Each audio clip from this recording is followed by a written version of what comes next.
Hi, my name is Walkthru, and I'd like to show you a program I've written that you are welcome to download, install, and run on as many Windows PCs or laptops as you would like.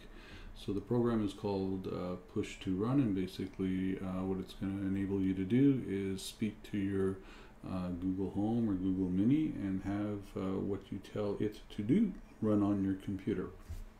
So what I'm not going to do in this video is talk to you about the setup of the program. So there's a web page that that walks you through the setup instructions. You actually need to sign up to some free accounts with IFTTT and Push2Bullet as well. But that's all covered in the web page. So what I'm going to do is show you how the program works, and then if you're interested, you can go ahead and take those steps. So basically what it's going to do is what I've said. It's going to listen for you to say something on to your Google Assistant, and then it's going to run that program or open a web file or a web page or open a file, and I'll show you all these things and how you can use the program. So for example here, when you first install the program, it's got a line item here for opening your calculator. So this is your Windows calculator. So basically what we're going to do is in this little card, I've double clicked on it to open it up. I'm going to call it a description, give it a description of calculator. These are the phrases I'm going to listen for, and then it's going to run this program. So this calc is the Windows calculator. It's in a special file folder called the system path, so you don't actually have to say where it is or give much more information about the program. I'll show you later where you do that for other things, but for now it's a fairly simple entry, and it doesn't require any parameters and doesn't require to run with administrative privileges. So you just click OK here, and then now I can say something like, "Okay Google, tell my computer to open the calculator." Okay, I told your computer to open the calculator. And there you go. So if I have a phrase though, so these are the phrases I'm looking for. So if I say something that's not listed in there, so for example, if I say, "Okay Google, tell my computer to open my calculator," Okay, I told your computer to open my calculator. it'll say it's received that message, but there's no matching active phrases. So what that then is, if we go to there's a session log as well. So if we go to the session log, it's a list of all the things that the program's been up to since it started. So here it's heard, open my calculator, no matching active phrases. So I can just take this here, I'll drag it over here, and then now it'll listen for that phrase as well. "Okay Google, tell my computer to open my calculator." Okay, I told your computer to open my calculator. And there you go. So I'll give you some other examples of things you can do. So here's another piece of freeware that I've written, and you're welcome to it as well. It's called A Ruler for Windows. So I'm just going to drag it over there, and that's probably the easiest way to populate one of these cards is just to find an icon for your program and drag it in there. So so the program's called A Ruler for Windows. There's some phrases to listen for. The program is not in the system path, so there's the folders, the file folders, so my C drive in these folders. It's called aruler.exe, and that's where we're going to start it up. So no parameters, no administrative privileges. So there it is. So I'm going to start it up, I'm going to turn it on. "Okay Google, tell my computer to open A Ruler for Windows." Okay, I told your computer to open a ruler for Windows. And there you go. So another example of what you can do is you can open up a web page. So here we're going to drag that over, and this is just the Wikipedia web page. So I would want it to maybe listen for open Wikipedia, and so here it's not the program, it's just the name of the web page, and everything's smart enough on this end to work with that. You don't have to identify if it's Chrome or Firefox. You can if you want, but it'll just use your default browser. Okay, so I'm going to say OK, and now I can say, well, I could say, I'll show you a couple things. So this one's turned off right now, so I'm going to say okay Google, tell my computer to open Wikipedia.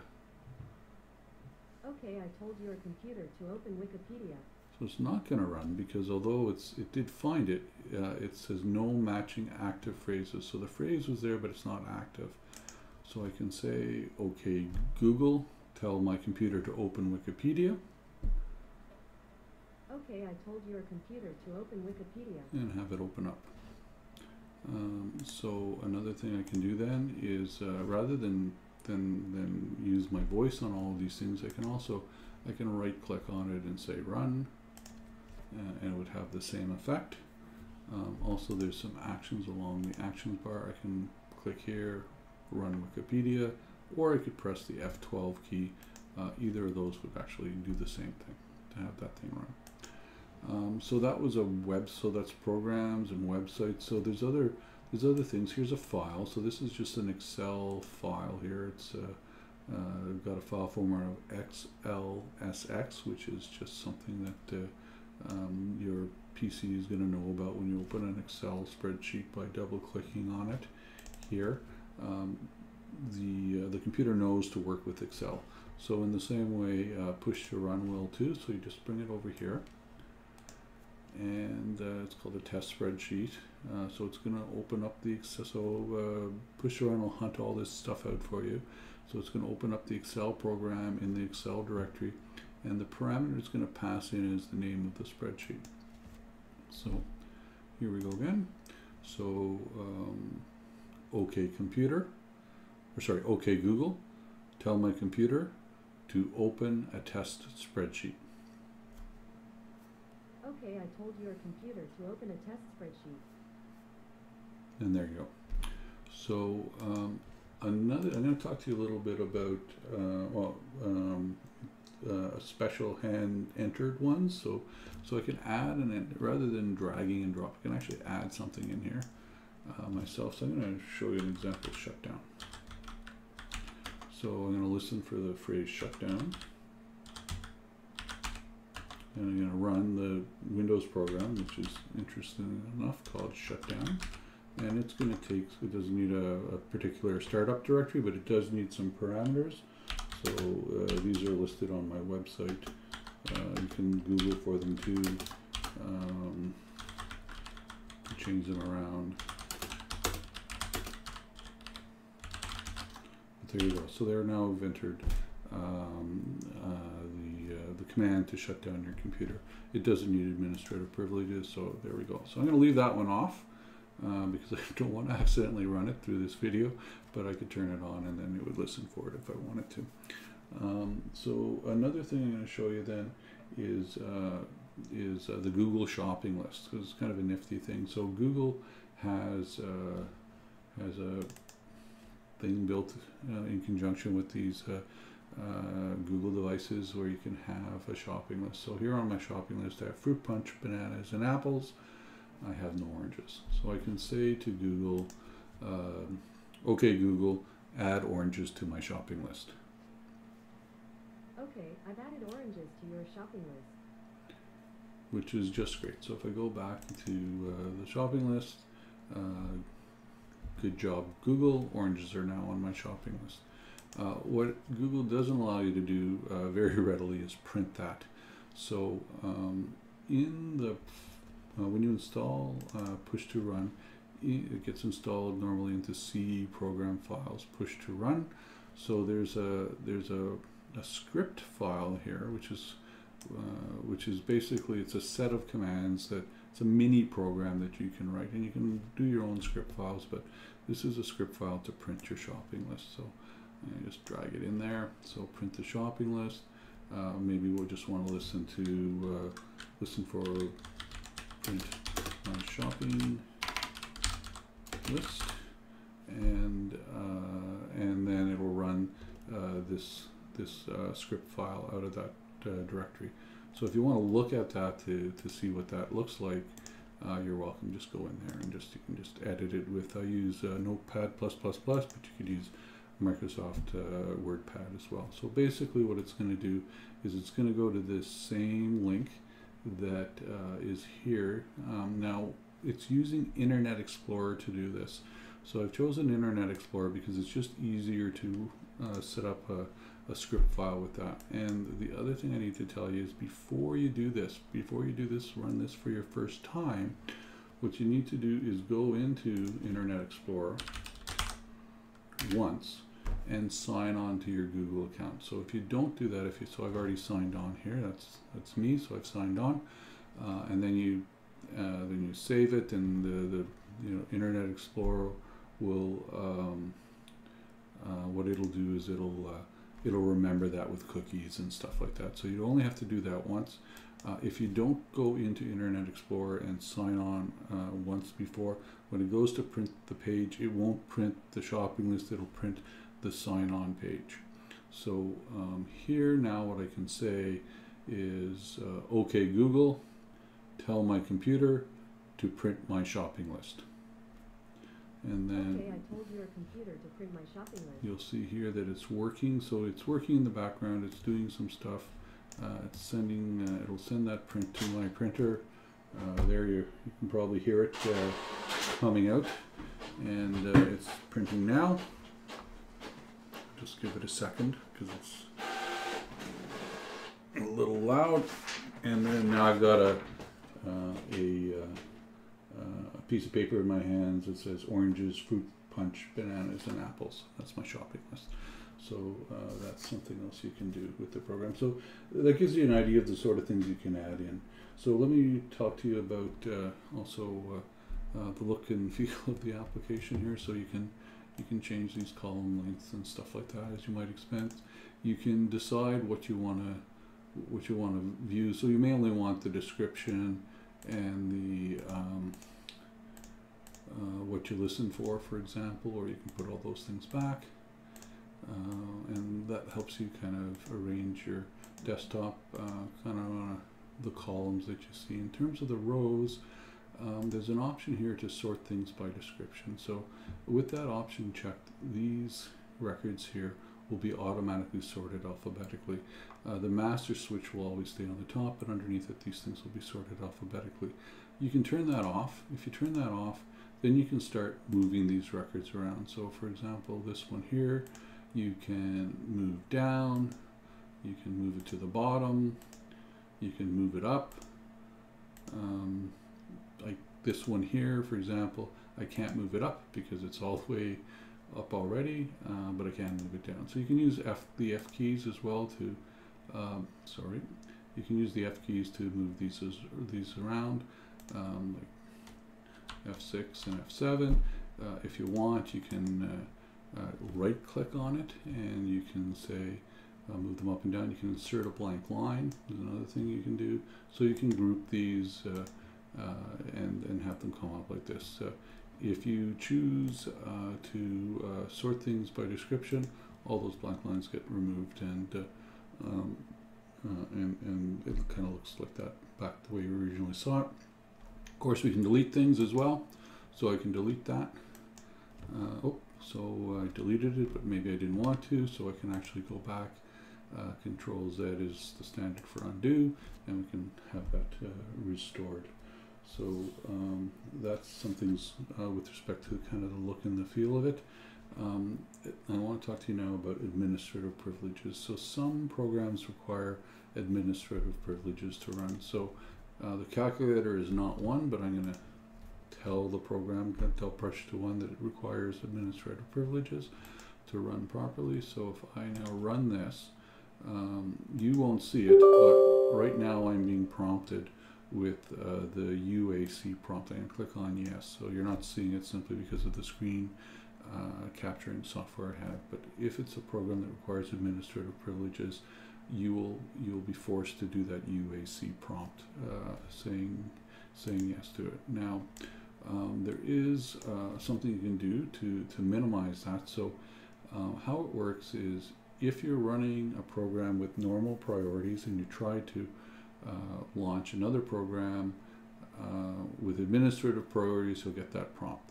If, however, Push2Run itself is running with administrative privileges, well, then it can open that other program up without needing administrative privileges, that UAC prompt.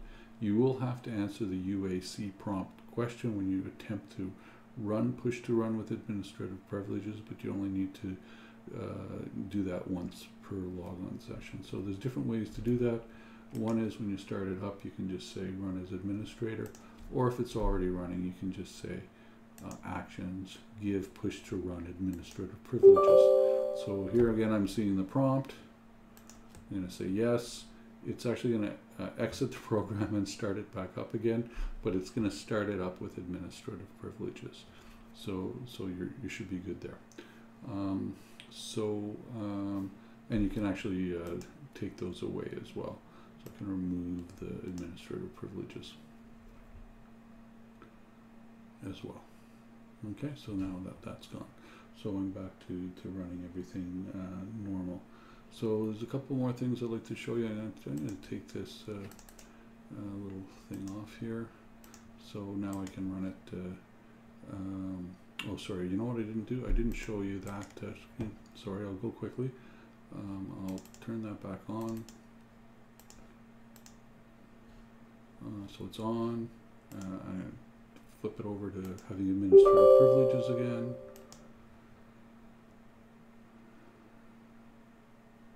So now with administrative privileges on and the program itself running with administrative privileges, I can run it. It'll just start. You won't see the UAC prompt. Okay. So there's one other thing here I want to show you too around running programs. So so one thing you can do too is you can run programs from the command line. So push2run is on my machine here. It's in the programs files under push2run, and I can actually say, for example, from the command line, push2run, open a viewer for Windows. And there you go. You can run things like that as well. Okay. So along with the program too, there's some. Let me just make sure I got it. So we've talked about adding. Oh, sorry. Here's some things we can do. So we can take an entry here and we can copy it. Okay. So it's basically the same entry. The description just has the copy in it there. And I should show you here the options. So there's options, and they're talked about in the help. So most of these things are pretty self-explanatory. I'll point out that your settings in your database are stored in 2 different files, and you can't change where they're located. But if you click on these buttons, it'll show you where they are, and you can back those up yourself. The program doesn't back them up, but you're welcome to back them up. Probably a good idea. And another thing is when you start the program up, you can decide to have a password. So if you have so first of all, the information that's stored is stored encrypted on a database, but to put a higher level of security on that, you can enter your own password. So sorry.